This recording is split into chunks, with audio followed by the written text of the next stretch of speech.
తిరుమల ఈ లడ్డు మీద జరిగిన ఈ కల్తీ ఈ డిబేట్కి సంబంధించి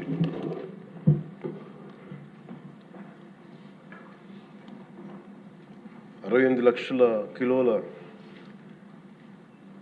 నెయ్యి అని చెప్పే ఒక కల్తీ నెయ్యిని వాడారు. దీని మీద ఫస్ట్ ఇది ఎలా బయటకు వచ్చింది? గవర్నమెంట్ ఫామ్ అయిన కొత్తలో గౌరవ ముఖ్యమంత్రి గారు ఎన్డీఏ మీటింగ్ మమ్మల్ని అందరినీ పిలిచి కండక్ట్ చేసినప్పుడు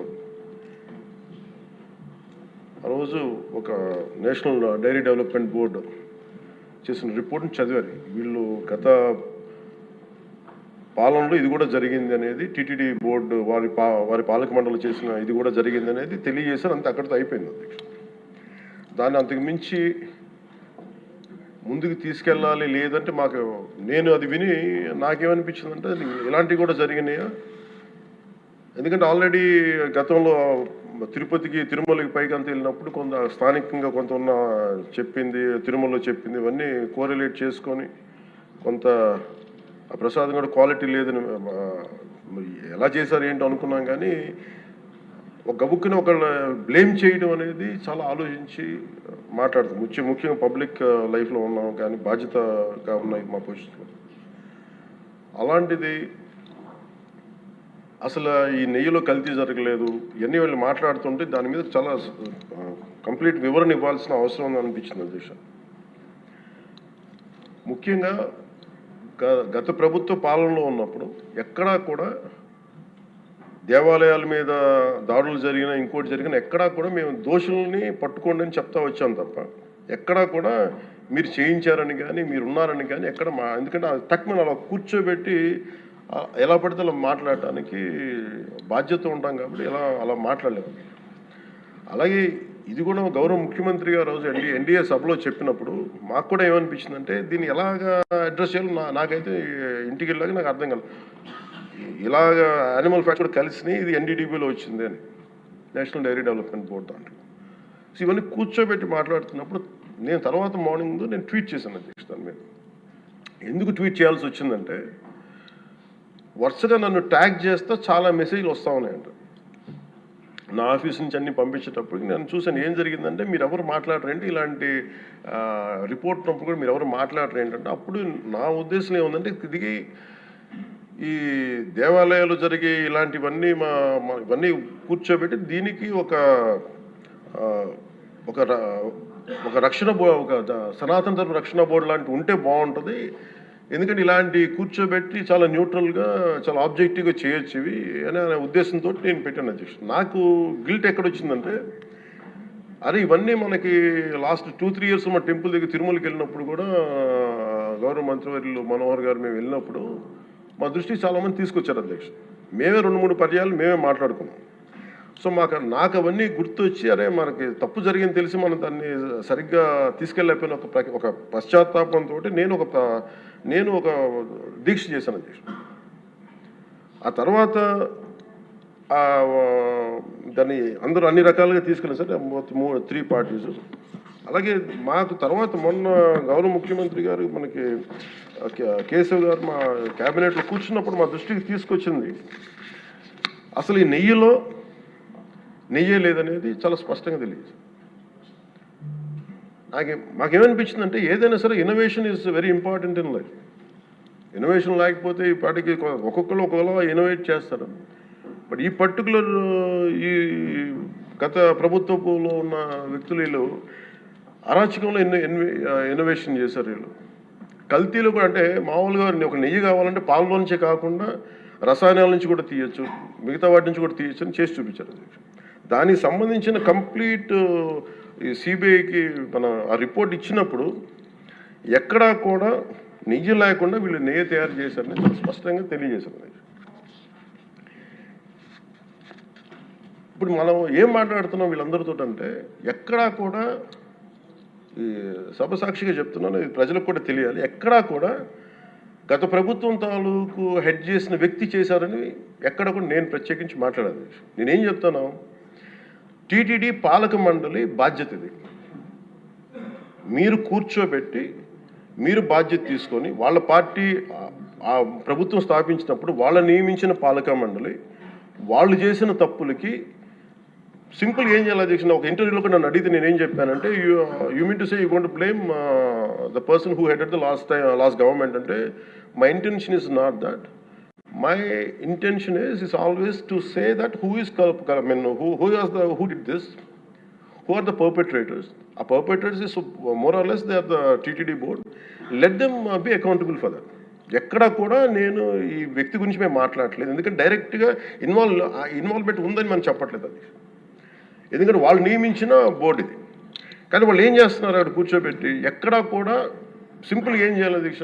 నిజంగా నేనేం చెప్పాను ఆ ఇంటర్వ్యూలో కూడా, ఆయనే తప్పు, నాకు సంబంధం లేదు, మేము పలానా టీటీడీ బోర్డు చేసింది ఇది, ఆ టీటీడీ బోర్డు మీద మీరు నిష్పక్షపాతంగా ఒక కమిటీ వేయండి, ఆ దోషులు శిక్ష పడేలా చేయండి, వాట్ ఎవర్ దాని అవుట్కమ్ ఏముంటుందో దాన్ని బయట పెట్టండి, ఇంత సింపుల్గా తేల్చేయచ్చు. వాళ్ళు వెనకెందుకు వేసుకొస్తున్నారు నాకు ఈ రోజుకి నాకు అర్థం కాదు. ఈ రోజుకి వెనకేసుకు రావాల్సిన అవసరం లేదు. వెరీ క్లియర్ కట్ రిపోర్ట్ ఇచ్చింది. ఇందులో కంప్లీట్గా అసలు నెయ్యి లేకుండా వీళ్ళు నెయ్యి తయారు చేశారు కనుక, రసాయనాలతోటి పామ్ ఆయిల్ తోటి వీటన్నిటితో బేస్ చేసుకొని నెయ్యి లేకుండా నెయ్యి తయారు చేశారు. It's very clear cut, it's evident.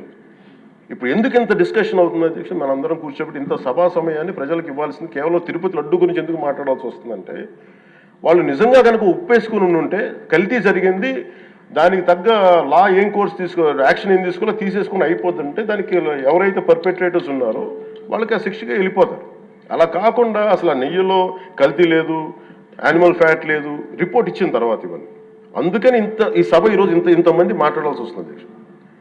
మాకు ఏమనిపించిందంటే అధ్యక్ష, దీన్ని క్యాబినెట్ మీటింగ్లో మా దృష్టికి తీసుకొచ్చింది మీకు తెలియజేస్తున్నాను మీ ద్వారా ప్రజలకి. సిబిఐ నేతృత్వంలోని ఈ స్పెషల్ ఇన్వెస్టిగేషన్ టీం ఆ నెయ్యి తయారీకి 1 లీటర్ పాలు కూడా వినియోగించలేదని చెప్పి చాలా ఖచ్చితంగా తేల్చింది. ఆ పామాయిల్లో రసాయనాలు కలిపి తయారు చేసినట్టు చెప్పింది. ఆ ఇతర రసాయనాలు ఏ మూలకాల నుంచి తయారయ్యాయో నిర్ధారణ చేసే సాంకేతికత, దానికై సంబంధించిన టెక్నాలజీ ఆ పర్టికులర్ మా వద్ద లేదనేది ఆ సిట్ తేల్చేసింది. ఈ కేసులో 36 మందిని నిందితులుగా తేల్చింది. శ్రీవారి ప్రసాదాన్ని అపవిత్రం చేసేందుకు ఒక ప్రణాళిక, ఒక ప్లాన్ ప్రకారం కుట్ర జరిగిందన్నట్టు సిట్ తెలియజేసింది. అలాగే పోనీ దీనికి ముందు ఏం జరిగిందని చూస్తే, తమకి నచ్చిన సంస్థలకి నెయ్యి సరఫరా కాంట్రాక్టులు కట్టబెట్టేందుకు ఒక ప్రణాళిక ప్రకారం టెండర్ నిబంధనలను సవరించారు. నెయ్యి సరఫరాకి సంస్థకి ఉండాల్సిన కనీస వార్షిక టర్నోవర్ 250 కోట్ల నుంచి 150 కోట్లకు తగ్గించారు. రోజుకి 4 లక్షల లీటర్ల పాలు సేకరించాలన్న నిబంధనని తొలగించారు. డైరీ రంగంలో 3 ఏళ్ల అనుభవం ఉండాలన్న నియమాన్ని ఏడాది కుదించారు. రోజుకి 12 టన్నుల వెన్నెయ్య తేయాలన్న నిబంధనను కూడా 8 టన్నులుగా మార్చేశారు. అంటే ఒకరికి నెయ్యి కాంట్రాక్ట్ ఇవ్వాలంటే ఇన్ని నిబంధనల్ని తూట్లు పొడిచారు. పోనీ అది చేసిన తర్వాత మళ్ళీ సవరణ అనంతరం వీళ్ళు ఎంపిక చేసిన సంస్థలు 20-23 మధ్య నెయ్యి సరఫరా చేశాయి. నెయ్యి సరఫరా చేసిన సంస్థకు అందుకు కావాల్సిన కనీత అర్హతలు లేవని సిట్ ఛార్జ్ షీట్లో ఉంది. వీరు నెయ్యి సరఫరాకి ఎంచుకున్న సంస్థలు బోలేబాబా అని కానీ దానికి అనుబంధ సంస్థలు మాల్గంగా, వైష్ణవి డైరీలు 1 లీటర్ కూడా నెయ్యిని పాల నుంచి తయారు చేయాలని స్పష్టంగా చెప్పారు. ఇది 1924 మధ్య 11 కోట్ల మంది భక్తులను శ్రీవారిని దర్శించుకుంటే ఆ కాలంలో మొత్తం 48 కోట్ల లడ్డు ప్రసాదాలు విక్రయం జరిగింది. దాంట్లో సుమారు 20 కోట్ల లడ్డూలు నకిలీ నెయ్యితో తయారయ్యాయని చెప్పి టీటీడీ రికార్డ్స్ తెలియజేస్తాం. ఆ 11 కోట్ల మందికి రసాయనాలతో నిండిన మన లడ్డూలను పంపించారు. అలాగే ఇందులో 1,00,000 లడ్డూలు కూడా అయోధ్య రామ మందిర ప్రారంభోత్సవానికి పంపిణీ చేశారు. నేను మొన్న మన క్యాబినెట్లో మన గౌరవ ముఖ్యమంత్రి గారు మేమందరం కూర్చొని మాట్లాడుతున్నప్పుడు నాకు పర్సనల్గా మెసేజ్లు ఏంటంటే, మన ఈ అయోధ్యకి పంపిన లడ్డూలు ఈ లడ్డూలు కాదు, ఇవి వేరే లడ్డూలు. అలా ఎలా తేడా చెప్తారు వీళ్ళు? దానికోసం ప్రత్యేకంగా అంటే అక్కడ నిబంధనలు ఎక్కడా కూడా మీరు నెయ్యి మేము పలానోళ్ళు కొన్నారు మాకు డీటెయిల్స్ ఇస్తూ ఉన్నారు. నేను సభాముఖంగా ఎందుకు వాళ్ళకి పేర్లు ప్రస్తావించారు ఆ చెప్పిన వ్యక్తులు కానీ వీళ్ళు కానీ. నేను అడిగింది ఏంటంటే, ఓకే మీకు దాని మీద ఆధారాలు ఏమున్నాయి, మీరు ఈ లాటే పంపించారు అయోధ్యకి అనేది మీకు ఏముంటాయి? ఎక్కడ ఏమి లేదు, అన్ని గాల్లో మాట్లాడుతున్నారు వీళ్ళందరూ. ఇప్పుడు మేము ప్రత్యేకించి అడుగుతుంది ఏంటంటే, దీనికి సంబంధించి కంప్లీట్ పాలకా మండలి బోర్డు టీటీడీ పాలక మండలి board they have to take responsibility. వాళ్ళని ఒక గత ప్రభుత్వాన్ని నడిపిన ఆ ముఖ్యుడైన వ్యక్తి వాళ్ళని వెనకేసుకొస్తున్నారంటే అందులో కూడా మీకు కూడా బాధ్యత తీసుకోవాల్సి వస్తుంది. అందుకని సభాముఖంగా మేము అందరికీ ఏం చెప్తున్నామంటే let the law take its own course. ఎవరైతే దోషులు ఉన్నారో వాళ్ళకి శిక్ష పడాల్సిందే. మా ఉద్దేశం ఒకటే అధ్యక్ష, ప్రాబ్లం ఎక్కడ ఉంది అంటే ఇందులో మనందరం కూడా ఇందాక మన గౌరవ సభ్యులు మాట్లాడతా నెల్లూరుకు సంబంధించి సోమిరెడ్డి గారు మాట్లాడతా దర్గా కానీ మన కసుమూరు దర్గా గురించి వీటన్నిటి మాట్లాడుతూ ఉంటే బేసిక్గా నేను కూడా నెల్లూరులో పెరిగాను కాబట్టి నేను అర్థం చేసుకోగలను. అది ఎక్కడా కూడా వేరే మతాన్ని కించపరచడం అనేది తెలియదు అది ఈ దేశం. అందుకే ఈ దేశం ఇలా ఉండేది కాదు. అలాంటి దేశం సాంప్రదాయాలని వీళ్ళు కూర్చోబెట్టి కల్తీ జరిగిందంటే వెరీ సింపుల్గా ఏం చేయాలి, అడల్ట్రేషన్ జరిగింది, మేము కూర్చోబెట్టి దీన్ని కరెక్ట్ చేసుకుని మీరు కరెక్ట్ చేయండి, మేము మీకు మద్దతు ఇస్తాం, ఇంతే చెప్పాలి అధ్యక్ష. అంతేగాని దాన్ని వెనకేసుకు వస్తున్నారు అంటే ఒకటి క్లియర్ కట్ రిపోర్ట్ ఉంది, అందులో నెయ్యి లేదనేది, అందులో రసాయనాలు ఉన్నాయని క్లియర్ కట్ చెప్పింది. ఈ రసాయనాల్లో ఏమున్నాయి అనేది అది పెరుమాళకి ఎరుగదు, ఆయనే కూర్చొని చేయాలి. దాన్ని ఒక రిపోర్ట్ ఏమో మాకు ఎన్డీడీబీ రిపోర్ట్ ఏమో దాంట్లో ఖచ్చితంగా ఈ జంతువు సంబంధించిన అవశేషాలు ఉన్నాయి అనేది చాలా స్పష్టంగా చెప్పారు. Proper authorized board. ఇప్పుడు వీళ్ళేమో కూర్చొని అది కూడా మాట్లాడలేదు. Very clear cut as on today special మన సిబిఐ ఇచ్చిన మన ఛార్జ్ షీట్ ప్రకారం ఆ నెయ్యి కాదు, ఇది పామాయిల్తో పాటు రసాయనాలు కలిపింది. దీన్ని కూర్చోబెట్టి వాళ్ళు ఇంత మాట్లాడుతున్నారంటే ఇది ఖచ్చితంగా ప్రజల మధ్యకి వెళ్ళాలి. దీని నుంచి లబ్ధి పొందేది ఏం లేదు ఇక్కడ. కానీ ఇది ఏంటంటే ఇది ధర్మానికి సంబంధించిన విషయం అధ్యక్ష. ఇదే ఇష్యూ కనుక, ఇదే సమస్య కనుక ఏ ఒక్క మతానికి జరుగుంటే, హిందూ ధర్మానికి కాకుండా, వెంకటేశ్వర స్వామి వారికి కాకుండా ఇంకెవరికి జరిగినా కానీ ఈ దేశం గగ్గులు అయిపోయింది, ప్రపంచం అంతా గగ్గులు పెట్టేసేవాడు. సమస్య ఏముందంటే ఇది ప్రతి ఒక్క హిందూ కూడా ఆలోచించాల్సిందే. ఎందుకంటే ప్రతి హిందూకి బై నేచర్, మా ఇంట్లో కానీ ఎవరు ఇందాక మన సోమిరెడ్డి గారు చెప్పినట్టుగా మీరు దర్గాకి ఏదంతా చూస్తే మేము దర్గాలకి చిన్నప్పుడు మేము స్కూల్లో ఉన్నప్పుడు ఒక రొట్టెలు పండుగ ఉండే దర్గా మెట్లు వెళ్ళి మేము కూర్చోబెట్టి అక్కడ ఇర్రెస్పెక్ట్ హిందూస్ ఇది ముస్లిం ఫెయిత్ అనుకోకుండా వెళ్ళి కూర్చోబెట్టి అందరూ గౌరవించి దాన్ని ఈ రోజుకి వెళ్తారు హిందువులందరూ. సో ఈ దేశ మూల సంస్కృతి మన ఇస్లాంని గౌరవించేది, క్రిస్టియానిటీని గౌరవించేది, సకల మతాల్ని గౌరవించేది. అలాంటిది హిందూ ధర్మానికి సంబంధించిన 7 కొండల వాడు కలియుగ వెంకటేశ్వరుడు. కలియుగ వెంకటేశ్వరుడు దైవం అనడానికి చాలా క్లియర్ కట్గా ఉంది అది. ఎందుకంటే కలియుగంలో జరిగింది ఆయనే, దీనికి ఆధార పురుషుడు, ఆయన మూల పురుషుడు. అలాంటి ఆయనకి పెట్టే ప్రసాదానికి ఇంత అపవిత్రం చేసిన తర్వాత వీళ్ళు ఏమి కూర్చొని దాన్ని తప్పు లేకుండా లేదన్నట్టుగా మాట్లాడుతుంటే వీళ్ళకి నాకు ఏం మాట్లాడాలో తెలియదు. దీనికి ఒక్కటి కూడా ప్రజలకు తెలియజేయాల్సింది ఏంటంటే అధ్యక్ష, ఇదే వేరే ఇస్లాంకి జరిగిన, క్రిస్టియానిటీకి జరిగిన, జీసస్ క్రైస్ట్కి జరిగిన, మహమ్మద్ ప్రవక్తకి జరిగిన, అల్లాకి జరిగిన ఇలా ఉండేది కదా అధ్యక్ష. వాళ్ళు ఆ రోజు మన కౌన్సిల్లో కూడా అలా పటాలు తీసుకొచ్చేవాళ్ళు వేరే ఏ దేవత అయితే. బికాజ్ ఇది హిందువులు కాబట్టి వీళ్ళ కులాలతో ముక్కలుగా అయిపోయి ఉంటారు కాబట్టి, హిందువులు తమ మతాలను ఎడాపెడా వీళ్ళు జోకులు వేసుకోగలరు కాబట్టి దీనికి సీరియస్నెస్ లేదు అధ్యక్ష. Before blaming anybody else, every Hindu has to take a responsibility for this, every Hindu. ఎందుకంటే మన ఇస్లాంని మనం ఎందుకంత కూర్చోబెట్టంత వాళ్ళు గౌరవించే విధానం చూస్తే నిజంగా మనం హిందూ ధర్మాన్ని పాటిస్తే మనం గౌరవించుకోలేమో అనిపిస్తుంది మనకి. అది మిగతా మతాలను చూసి నేర్చుకోవాలి అధ్యక్ష. వీళ్ళకి ఏముంది, వీళ్ళు ఇంత మాట్లాడుతున్నారు తిరుపతి లడ్డు మీద. నిజంగా వీళ్ళు కనుక మాట్లాడితే అదే వేరే మతం గురించి ఎందుకు మాట్లాడరంటే ఓట్లు పోతాయి అధ్యక్ష. హిందువుల ఓట్లు చాలా ఈజీగా ముక్కలు కులాలను చేసి పెట్టేసి పోతాయి. ఆ వెంకటేశ్వరం కాబట్టి శివుడు ఉంటాడు, శివుడు కాబట్టి అమ్మవారు ఉంటాడు, ఇది ఈజీ వాళ్ళకి. ఈ నైజం జనాల్లో మారినంత కాలం ఇలాంటివి జరుగుతూనే ఉంటుంది అధ్యక్ష. వీళ్ళు ఇలాగే మాట్లాడుతూనే ఉంటారు. ఇది లోపల నుంచి మనందరం కదలాలి, ఇర్రెస్పెక్ట్ ఆఫ్ పార్టీస్. నేను వైసీపీలో ఇప్పుడు రాని వైసీపీ నాయకులు కూడా అడుగుతున్నాను, వాళ్ళ పద్ధతిదారులు కూడా చెప్తున్నాను ఈ సభాముఖం. మీరు ఎవరన్నా సరే రేపొద్దున్న నుంచి మీరు వెళ్ళి తిరుమలలో వెంకటేశ్వర స్వామిని దర్శించుకున్నప్పుడు, ఆ నిలువెత్తు స్వామివారిని చూసినప్పుడు మీకు గిల్ట్ కలగకపోతే మీరు చూడండి. ఎందుకంటే ఆయన కళ్ళలోకి చూసినప్పుడు మీరు ఇన్ని తప్పులు చేసేవాళ్ళు మేము వెనకేసుకొస్తున్నామని ఎవరన్నా మాట్లాడితే ఆ పాపం వాళ్ళకే కాదు వాళ్ళకు కూడా చుట్టుకుంటుంది.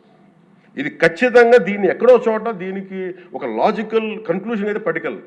దోషులకి శిక్ష పడాల్సింది. ఎందుకంటే ఇది ఇక్కడతో ఆగకపోతే ఇది ఒక పరంపర అయిపోతుంది.